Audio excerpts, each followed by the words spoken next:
Hello friend, आज हम start करते हैं बाल विकास शिक्षा शास्त्र यूपी टेट 2016 का 30 क्वेश्चन है। इसको हम देखते हैं। पहला क्वेश्चन है, खिलौनों की आयु को कहा जाता है, क्या कहा जाता है? पूर्व बाल व्यवस्था, दूसरा उत्तर बाल व्यवस्था, तीसरा शेषवावस्था, इसको बेबीहुड कहते हैं, चौथा उपयुक्त सभी को। खिलौने की अवस्था को क्या कहा जाता है? इसका आंसर है पूर्व बाल व्यवस्था। खिलौनों की आयु को कहा जाता है पूर्व बाल व्यवस्था।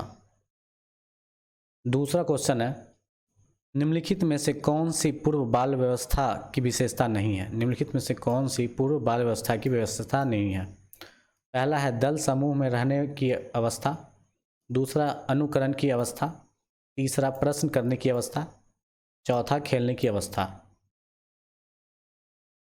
इसका आंसर है खेलने की अवस्था पूर्व बाल व्यवस्था की विशेषता नहीं है। तीसरा क्वेश्चन है, उत्तर बाल व्यवस्था लेट चाइल्डहुड पीरियड में बालक भौतिक वस्तु के किस आवश्यक तत्व फिजिकल इंटेलिटी में परिवर्तन समझते हैं?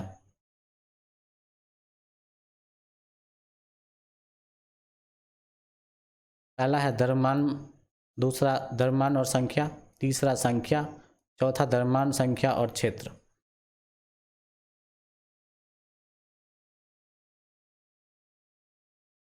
इसका आंसर है द्रव्यमान संख्या और क्षेत्र। चौथा है विकास, डेवलपमेंट का अर्थ क्या होता है? पहला है परिवर्तन की उत्तरोत्तर श्रृंखला, दूसरा अभिप्रेरणा के फलस्वरूप होने वाले परिवर्तनों की उत्तरोत्तर श्रृंखला, तीसरा है अभिप्रेरणा एवं अनुभव के फलस्वरूप होने वाले परिवर्तन की उत्तरोत्तर श्रृंखला, चौथा है परिपक्वता एवं अनुभव के फलस्वरूप होने वाली परिवर्तनों की श्रृंखला। इसका आंसर है परिपक्वता एवं अनुभव के फलस्वरूप होने वाली परिवर्तनों की श्रृंखला, विकास। पांचवा क्वेश्चन है, विकास के संदर्भ में निम्नलिखित में से कौन सा कथन सत्य नहीं है? विकास के संदर्भ में निम्नलिखित में से कौन सा कथन सत्य नहीं है? पहला है विकास की प्रत्येक अवस्था के अपने खतरे हैं, दूसरा है विकास बढ़ावा देने से नहीं होता है, तीसरा है विकास संस्कृति परिवर्तनों से प्रभावित होता है, चौथा है विकास की प्रत्येक अवस्था की अपनी विशेषता है।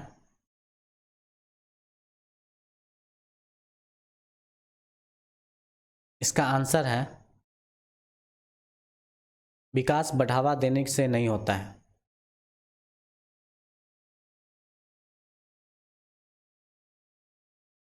छठा क्वेश्चन है,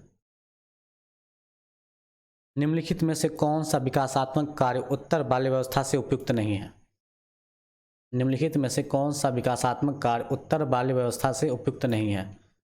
पहला सामान्य खेलों के लिए आवश्यक शारीरिक कुशलताएं सीखना, दूसरा पुरुषोचित स्त्रियोचित सामाजिक भूमिका को प्राप्त करना,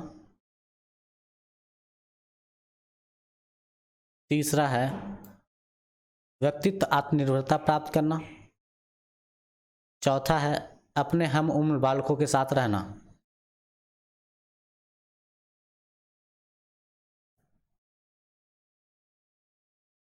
छठा का आंसर है पुरुषोचित या स्त्रियोचित सामाजिक भूमिका को प्राप्त करना। सातवां क्वेश्चन है, सामान्य परिपक्व से पहले प्रशिक्षित करना का प्राय क्या है?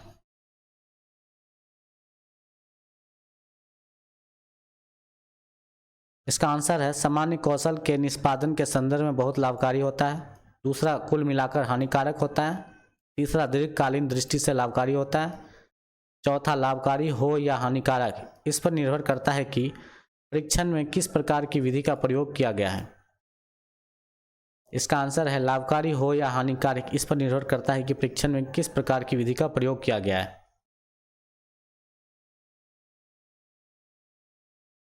5वां क्वेश्चन है, 5 वर्ष की राजू अपने खिड़की के बाहर तूफान देखता है।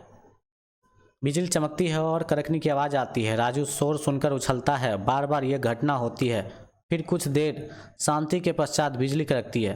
राजू बिजली की गर्जन सुनकर उछलता है। राजू को उछलना सीखने के लिए किस सिद्धांत का उदाहरण है? पहला शास्त्रीय अनुबंधन, दूसरा क्रिया प्रस्तुत अनुबंधन, तीसरा प्रयत्न या भूल, चौथा उपयुक्त में से कोई नहीं। इसका आंसर है शास्त्रीय अनुबंधन।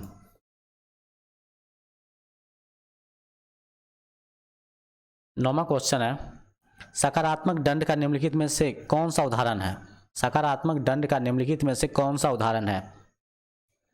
पहला मित्रों के द्वारा उपहास, दूसरा मित्रों के साथ समय बर्बाद करना, तीसरा मीन मेल निकालना बंद करना, मीन मेख निकालना बंद करना, चौथा उपयुक्त सभी। इसका पहला आंसर है मित्रों के साथ उपहास। सकारात्मक दंड का निम्नलिखित में से उदाहरण है। 10वां क्वेश्चन है, निम्नलिखित में से कौन सा कथन अभिप्रेरणा एवं प्रक्रिया के संदर्भ में उपयुक्त नहीं है? पहला है यह व्यक्ति को लक्ष्य की ओर ले जाता है, दूसरा यह व्यक्ति की शारीरिक आवश्यकताओं की संतुष्टि करता है, तीसरा यह मनोवैज्ञानिक आकांक्षाओं को प्राप्त करने में सहायता करता है, चौथा यह व्यक्ति को अभिप्रिय स्थिति से दूर करता है। इसका आंसर है यह व्यक्तियों को अभिप्रिय स्थिति से दूर रखता है। 11वां क्वेश्चन है, किसी उद्दीपन के निरंतर दिए गए जाने व्यवहार में होने वाली अस्थायी व अस्थायी परिवर्तन क्या कहलाता है? किसी उद्दीपन के निरंतर दिए जाने वाले व्यवहार में होने वाला वो अस्थायी परिवर्तन क्या कहलाता है? पहला अभ्यस्तता, दूसरा अधिगम, तीसरा अस्थायी अधिगम, चौथा अभिप्रेरणा। पहला इसका अभ्यस्तता।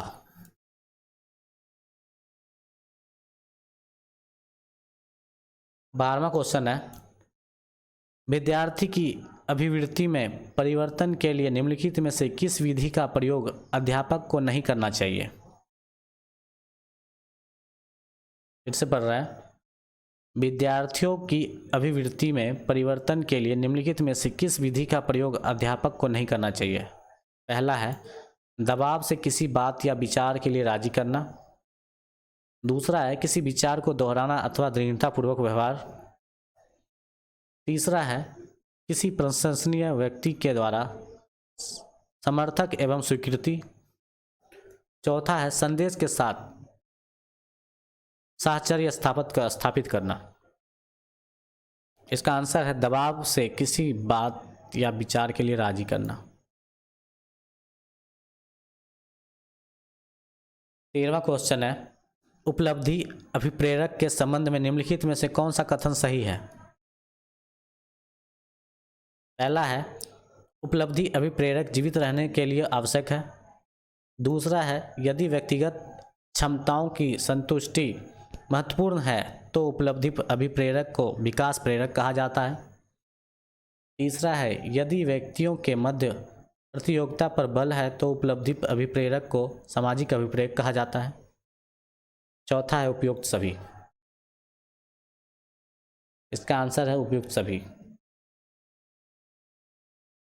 ये भी सही है, ये भी सही, ये भी सही है। 14वां क्वेश्चन है, 6 से 10 वर्ष की अवस्था में बालक रुचि लेना प्रारंभ करते हैं, किसमें? धर्म में, मानव शरीर में, यौन संबंध में, विद्यालयों में। 6 से 10 वर्ष की अवस्था में बालक रुचि लेना प्रारंभ करता है, किसमें? धर्म में नहीं, मानव शरीर में भी नहीं, यौन संबंध में भी नहीं, विद्यालय में।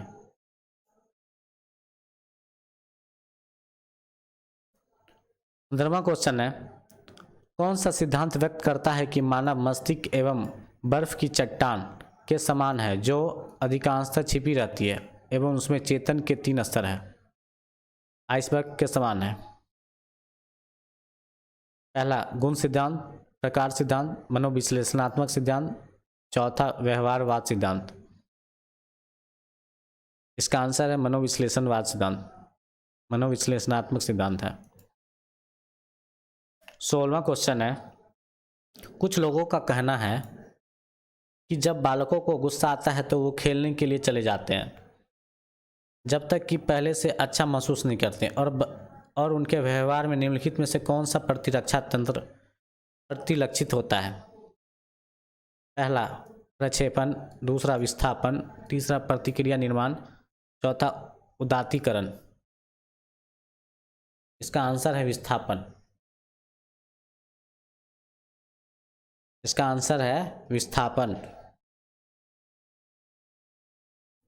17वां क्वेश्चन है, समायोजन से तात्पर्य स्वयं का विभिन्न परिस्थितियों में अनुकूलन करना है ताकि संतुष्ट किया जा सके। किसको? दूसरे को, प्रेरकों को, उद्देश्यों को, आवश्यकताओं को संतुष्टि किया जा सकते हैं। निम्नलिखित में से कौन सा व्यवहार भावनात्मक बाधा को प्रदर्शित नहीं करता है? निम्नलिखित में से कौन सा व्यवहार भावनात्मक बाधा को प्रदर्शित नहीं करता है? पहला बाल अपराध, दूसरा कमजोरों को डराने वाला, तीसरा भगोड़ापन, चौथा स्वालीनता ऑटिज्म, चौथा स्वालीनता। 19वां क्वेश्चन है, निःशक्त बालकों की शिक्षा के लिए प्रावधान किया जा सकता है? पहला है समावेशी शिक्षा, दूसरा मुख्य धारा में डालकर, तीसरा समाकलन द्वारा, चौथा उपयुक्त में से कोई नहीं। इसका आंसर है समावेशी शिक्षा द्वारा निःशक्त बालकों की शिक्षा के लिए प्रावधान किया जा सकता है। 20वां क्वेश्चन है, निम्नलिखित में से कौन सी मानसिकता मंदता की विशेषता नहीं है? निम्नलिखित में से कौन सी विशेषता मानसिक मंदता की विशेषता नहीं है? पहला बुद्धि लब्धि IQ 25 से 70 के मध्य होना, दूसरा धीमी गति से सीखना एवं दैनिक जीवन की क्रियाओं को न कर पाना, तीसरा वातावरण के साथ अनुकूलन में कठिनाई, चौथा अंतर्व्यक्तित्व संबंधों को कमजोर करना। इसका आंसर यही है, अंतर्व्यक्तित्व संबंधों को कमजोर करना। 21वां क्वेश्चन है, विद्यार्थियों के अच्छे मानसिक स्वास्थ्य को बनाए रखने के लिए निम्नलिखित में से कौन सा तरीका अधिक महत्वपूर्ण है? विद्यार्थियों को अच्छे मानसिक स्वास्थ्य बनाए रखने के लिए निम्नलिखित में से कौन सा तरीका अधिक महत्वपूर्ण है? पहला सहशैक्षिक क्रियाओं का प्रावधान, दूसरा अभिव्यक्ति का स्वतंत्रता, तीसरा रुचियों की भिन्नता, चौथा अध्यापक की भूमिका एवं विद्यालय वातावरण। इसका आंसर है अध्यापक की भूमिका एवं विद्यालय वातावरण। 22वां क्वेश्चन है, कमजोर वर्ग के बालक से क्या तात्पर्य? कमजोर वर्ग के बालक से क्या तात्पर्य है? पहला ऑप्शन है ऐसे अभिभावकों के साथ बालक से जिनकी वार्षिक आयु कम है, दूसरा ऐसे अभिभावकों के बालक जो उचित वर्ग में आते हैं,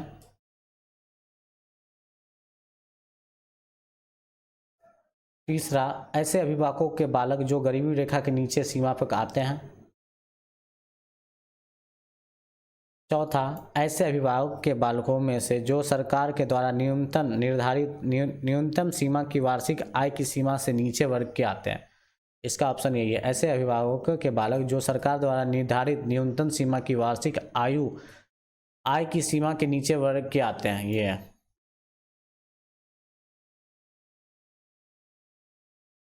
शिक्षा का अधिकार अधिनियम 2009 में निर्दिष्ट किया गया, कक्षा 1 से 5 तक यदि प्रवेश दिए गए विद्यार्थियों की संख्या 200 अधिक है तो विद्यार्थियों के अध्यापकों का अनुपात क्या होगा? इसका आंसर 40 होगा।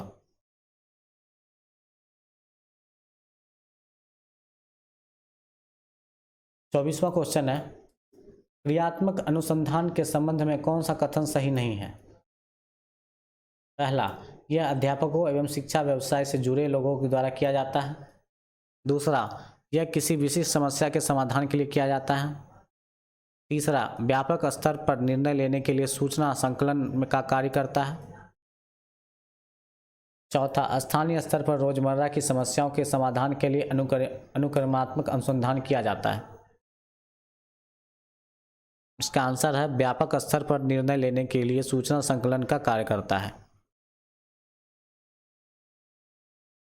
25वां क्वेश्चन है, निम्नलिखित में से कौन सा कथन शिक्षण के बारे में सत्य नहीं है?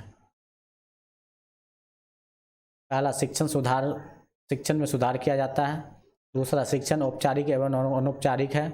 तीसरा, शिक्षण विज्ञान के साथ साथ कला भी है।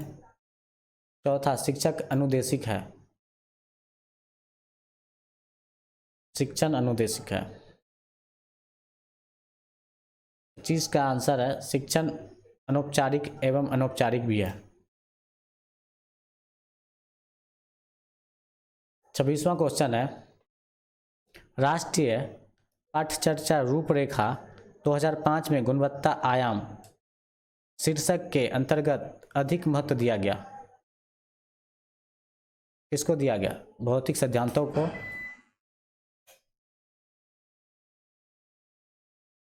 शैक्षिक एवं अभिप्रेरित अध्यापकों को,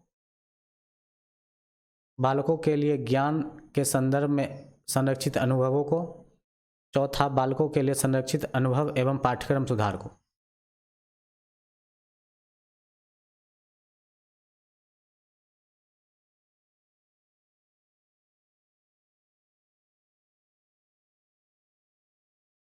इसका आंसर है बालकों के लिए संरक्षित अनुभव एवं पाठ्यक्रम सुधार को।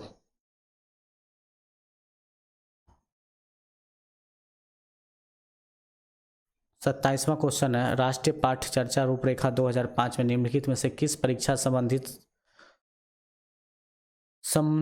सुधारों को सुझाया गया है?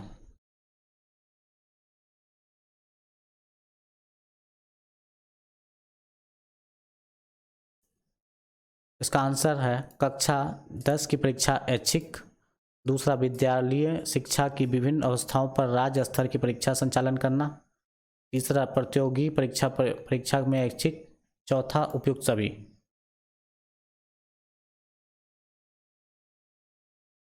इसका आंसर है कक्षा 10 की परीक्षा ऐच्छिक, ऑप्शनल। 28वां क्वेश्चन है, दबाव स्ट्रेस को कम करने एवं परीक्षा में असफलता के लिए आवश्यक क्या है? पहला, कम अवधि की परीक्षाओं में अंतरण।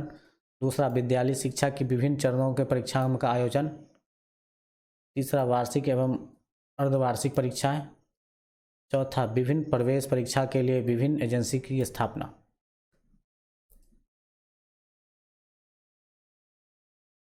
दबाव स्ट्रेस कम करने एवं परीक्षाओं की सफलता के लिए क्या आवश्यक है?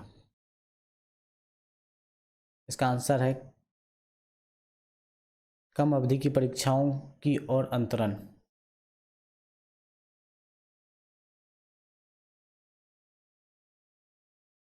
ट्वेंटी 29 का मूल्यांकन का क्या उद्देश्य है? पहला, धीमी गति से सीखने वाले एवं प्रतिभाशाली बालकों के रूप में लेबल करना। दूसरा, जिन बालकों का उपचारात्मक शिक्षा की आवश्यकता है उनकी पहचान करना। जिन बालकों की उपचारात्मक शिक्षा की आवश्यकता है उन्हें पहचान करना। तीसरी, अधिगम कठिनाइयों व समस्या के क्षेत्रों का पता लगाना। चौथा, उत्पादक जीवन जीने के लिए शिक्षा किस सीमा तक तैयार कर पाती है का पुष्टि पोषण प्रदान करना। इसका आंसर है उत्पादन जीवन जीने के लिए शिक्षा किस सीमा तक तैयार कर पाई है का पुष्टि पोषण प्रदान करना, फीडबैक प्रदान करना। 30वां क्वेश्चन है, लास्ट क्वेश्चन है, प्राथमिक विद्यालयों के बालकों के लिए निम्नलिखित में से किसे बेहतर मानते हैं? प्राथमिक विद्यालयों के बालकों के लिए निम्नलिखित में से किसे बेहतर मानते हैं? पहला, वीडियो अनुरूपण। दूसरा, प्रदर्शन। तीसरा, स्वयं के द्वारा अनुभव। चौथा, उपयुक्त सभी। प्राथमिक विद्यालयों के बालकों के लिए निम्नलिखित में से किसे बेहतर मानते हैं? इसका आंसर है स्वयं के द्वारा अनुभव। स्वयं के द्वारा अनुभव को हम बेहतर मानते हैं। ये था हमारा 30 क्वेश्चन यूपी टेट 2016 का। नेक्स्ट वीडियो में हम सीटेट का क्वेश्चन 30 क्वेश्चन को हम सॉल्व करेंगे। तब तक के लिए मिलते हैं दूसरे वीडियो में। तब तक के लिए बाय।